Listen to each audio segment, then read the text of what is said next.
All right, we're joined in the media center now by our 7th place finisher, but the winner of the second stage, William Byron. And William, just kind of talk about the importance of winning the second stage, but then everybody was on a little bit of different strategy there too as well. Yeah, it was really important for us to win the stage. We need those playoff bonus points, and just it's good to run up front a little bit. So it was good. We had I feel like a top 5 car for sure, and just got back in traffic, and it's hard to pass. With the one lane right now, but it kind of widened a little bit as the race went, and we were able to, after the green flag stop, pass a few guys. So overall, just didn't play out the way we wanted it to with the pit strategy, but got some valuable points, and overall a pretty good day. All right, we'll open it up down here for questions. Yes, right back here, and just please wait on the microphone.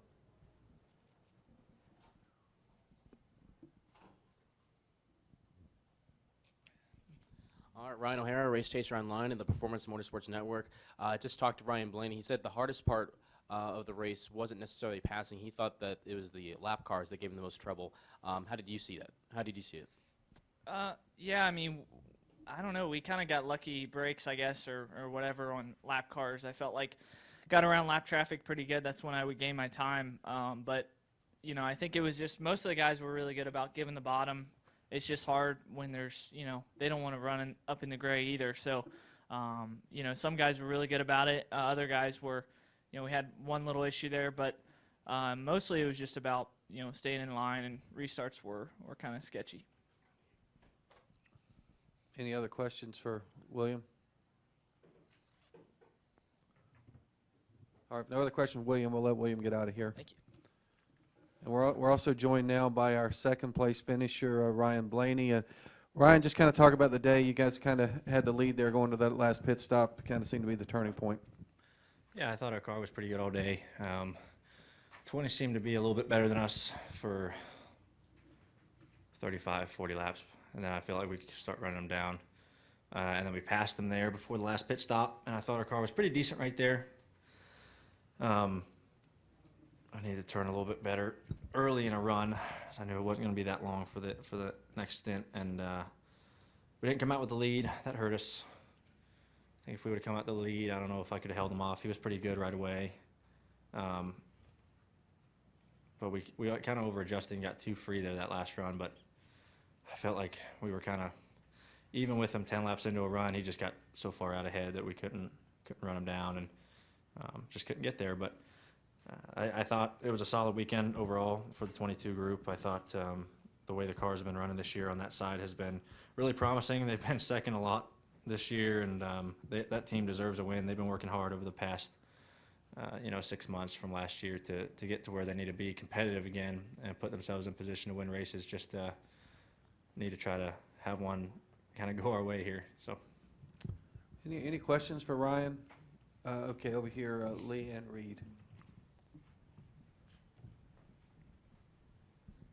Reed Spencer with NASCAR Wire Service. Ryan, did the fact that he pitted a lap early and got the run for one extra lap make a difference in terms of your ability to get him? It might have. You see that a lot in this stuff of short pitting, and sometimes it works out for you, sometimes it bites you, and a caution comes out, and it doesn't go very well for you. And yeah, I saw him short pit, and we got the lap later, and that might have played a little bit into it.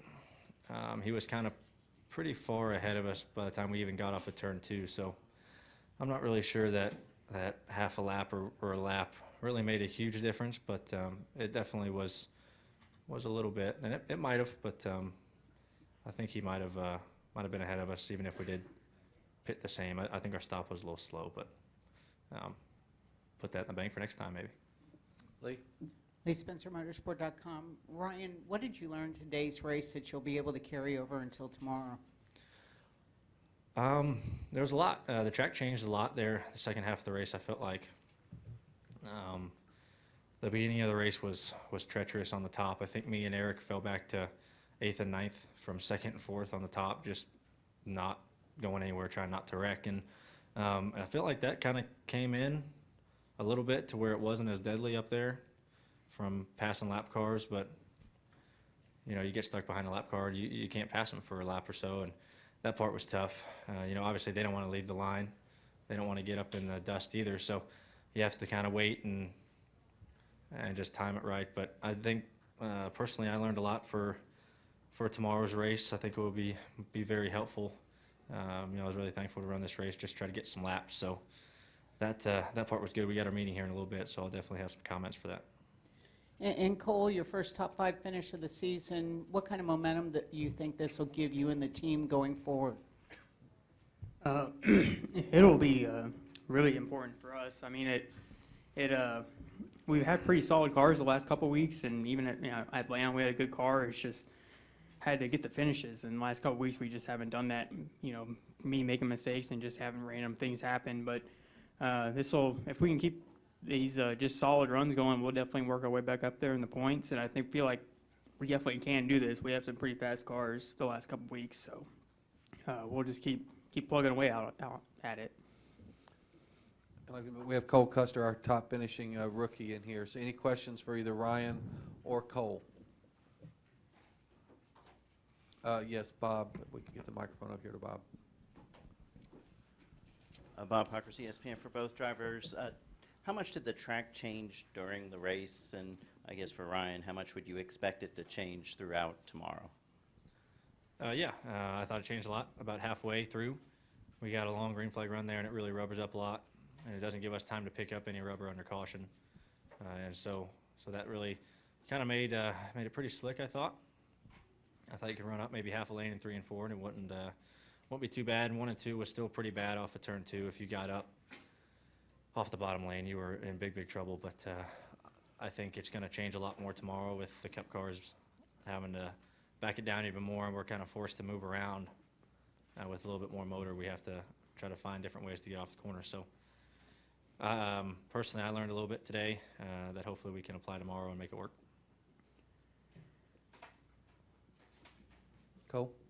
Pretty much the same thing. You just rubbered up a lot in halfway through the race, and then kind of had to just back it down, mostly in 1 and 2, I'd say, just to try and keep it on the bottom. And if you could hook the line, it seemed like it was pretty good. 3 and 4, like Ryan said, you could run about a half car width up and be pretty good, but it's just gonna probably keep widening out in the Cup race tomorrow. All right, anything else for Ryan or Cole? Yes, Chris Knight, right over here. It's coming to you, Chris. Chris Knight, CatchFence.com. Cole, what was it like out there to run, competitively with the Cup guys, knowing that you guys are still building your program over at Stewart Haas Racing? Yeah, it's you definitely learn a lot from them. They know how much they can push a car and everything, so you just learn how to push yourself more. And I've known that we had some pretty fast cars and we could compete with them, so I wasn't overly shocked that we were up there. But it was definitely a really good run that we needed with what happened over the last few weeks or couple weeks.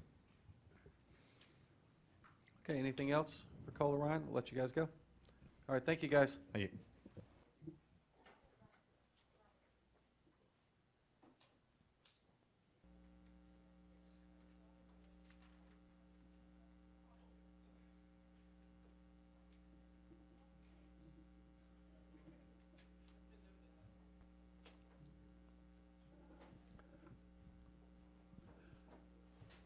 All right, we're now joined in the media center by the winner of My Bariatric Solutions 300, Eric Jones, and his crew chief, Chris Gabehart.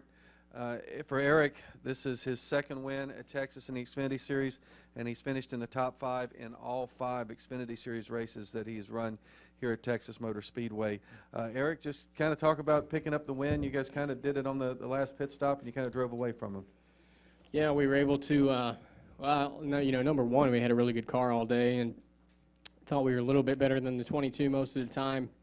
On that 2-tire stop, we kind of lost some ground to him and felt like he was a little bit better on the backside. We got a little bit tight, and then we ended up getting the lead back on that next pit sequence, taking 4, getting the car a little bit better. And really the rest of that last run, I was pretty happy with the car.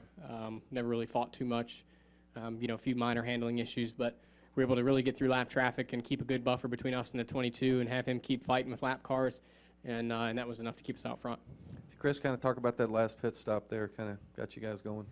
Yeah, so, so often the last green flag pit stop can determine the running order and then a lot of times the finish. So Eric's worked really hard over the last year or two of getting on pit road hard and off pit road hard and in the box hard and all the things that are kind of behind the scenes of driving a race car fast.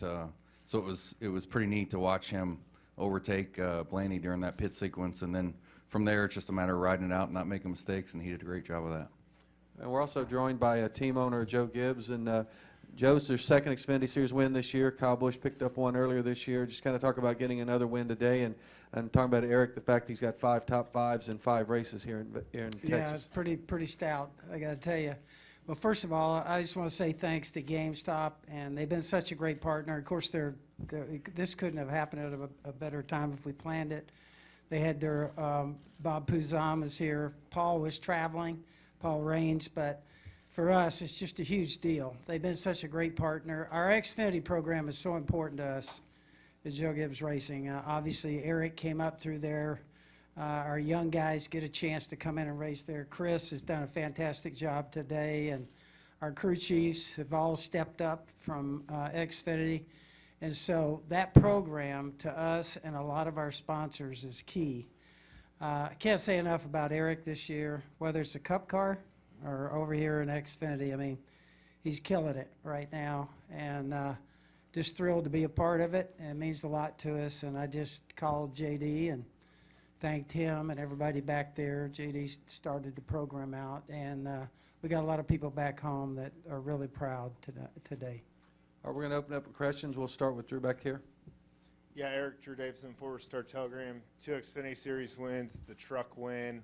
You graduated here. Do you feel like a born-again Texan right now?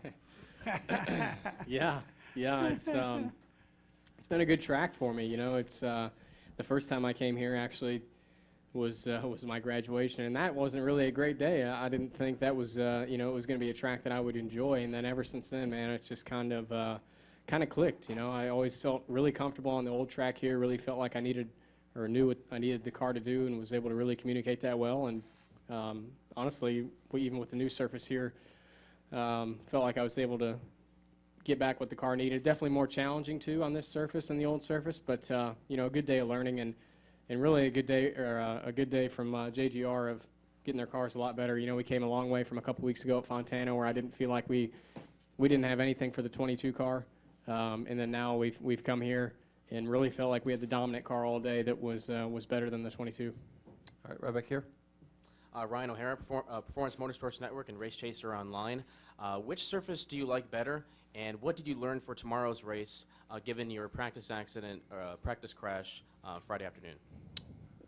That's a tough question. Which surface? I mean, how can I say I don't like this one? I mean, we've won a race on it now, so I like both of them, I guess, so far. You know, it's this is definitely more challenging, especially since the weekend started getting it worked in, and I got too aggressive on Friday and took out our primary car. So it's a nice bounce back over the weekend here of getting a win today, and we got a long ways to go tomorrow, but it's hard to say I don't like this track so far. It's been all right for me. Reed, right here down front. It's coming to you.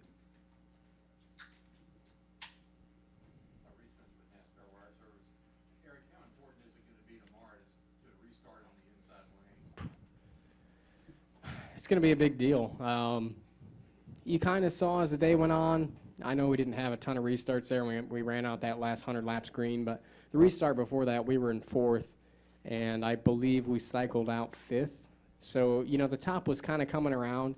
I don't see, you're not going to get up there and pass people, but, I think you could maintain. I started passing some lap cars up there as the race went on. So it came around. That's only going to get better tonight. Hopefully they drag the top lane. But, got a lot better today, and even with the Cup cars running out tomorrow, it's just going to continue to get better and better. But it'll still be really important. Other questions? Okay, guys, congratulations. Thank you. Hey, I'm going to give a shout out to Interstate Batteries, Norm. Every time our founding sponsor came here 25 years ago with a sheet of paper in my hand, I had nothing, no driver, no nothing, and Norm was dumb enough to say, let's do this. So thank you, Norm.